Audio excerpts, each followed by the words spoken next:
Whatever choice you make today, whatever things you say. Yeah, so welcome back to part 2 of day 31 in New York City, and we're with Theo Eastwind. And before we get back into the chat, here's a little bit of Theo doing one of his great songs called Rite of Passage in the subways in New York. Would it be any worse?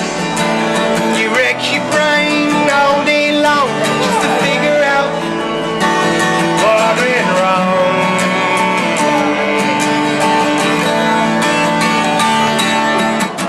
Say nothing big at all. Look so small out to you right now. Perhaps it's all been spoken for. Never did go down to you. Thanks to me, to all the rest, and all you ever need is all you ever want. All you ever wanted is what you never had. Thanks, man. All you never had. All you never had. So he's just got amazing lyrics in his songs, and it was cool catching up with him in February 2008. And like everyone I try to ask on the web show, I asked him about the ultimate dream for him. The ultimate dream? The ultimate dream. Meaning if I could right now choose to like anything I wanted? Whatever it is, man. My ultimate dream. It's like it inspired by stories like yours, as you know. I don't know, man. See, that's the thing, man. I don't know what the ultimate dream is. I'm living my dream in a way. And, you know, I mean, if it's too easy, it's no fun. You know what I mean? So, I mean, the ultimate dream is what I'm doing in a way. I mean, I don't know. I mean, the ultimate dream, of course, you know, they have a bunch of shitload of money, a shitload of fucking cash, and buy buildings and get into real estate. And, ultimate dream. Oh, my God. Fuck you! That's a loud one. God. That's crazy. They can't oil these freaking brakes? Oh, Jesus. I've been here 13 years and it still bothers me. How long now? 13 years. 13 years, yeah, since 1995. You know what an ultimate dream is? That future transit systems keep the subway musicians or the transit artists in mind.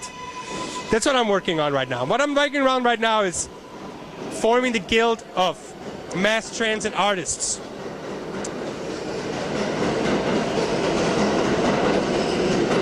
Okay, the Guild of Mass Transit Artists, and organize everyone into a guild that will be worldwide. And basically what that provides is like legal representation if you get arrested. It lays out the rules in every city. Every city has different rules. So the 10 rules, for example, will be specific for each city. And then in the future, I want to push legislations and I want to basically try to get little alcoves built into the transit systems that are designated for the musicians.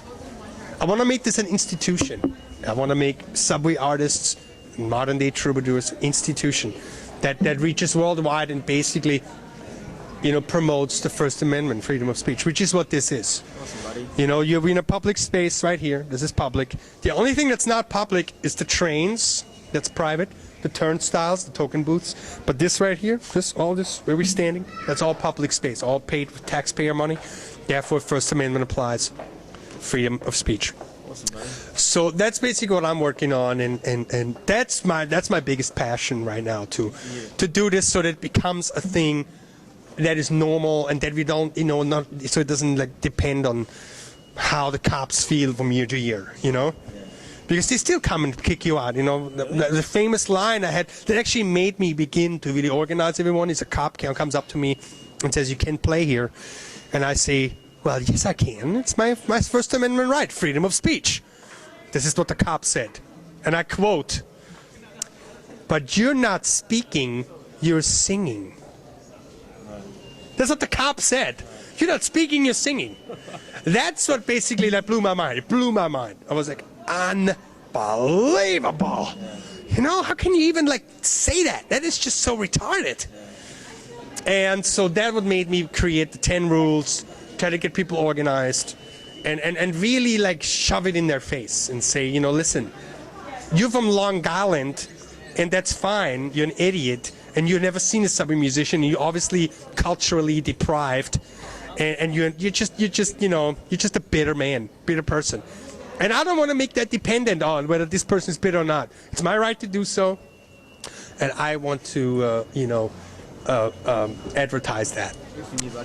And basically provide that as a platform for other musicians to come out, because it's independent music. My dream is honestly to have a musician on every street corner singing and providing their and just singing their music. And so and I want people to just buy music from street artists. Yeah. Like I want people to get their main music source is not going to the music store, but to go on the street, and every 2 blocks there's somebody playing. Pretty cool, isn't it? Yeah, and they like it, and they buy the CD.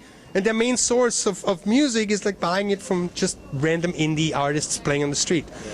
People that just want to do it without anything, you know? Buddy, always great to come here in New York City and catch up with you, and I hope we do it many years in the future, and I hope we get you to Australia soon, huh? Well, we'll see how long I'll be out here. Things are starting to go good right now. But I'll always be a subbing musician, so. And I want to go to freaking Australia. We'll make What's it up happen. with these fucking people? Come on! Get your shit together and get those multimedia talk going. Yeah, so I'd love to bring Theo out to Australia with the kin, actually. It'd be a cool idea. But here's a little bit of Theo doing Rite of Passage, and the lyrics of the song suiting exactly what is happening in the subways in New York.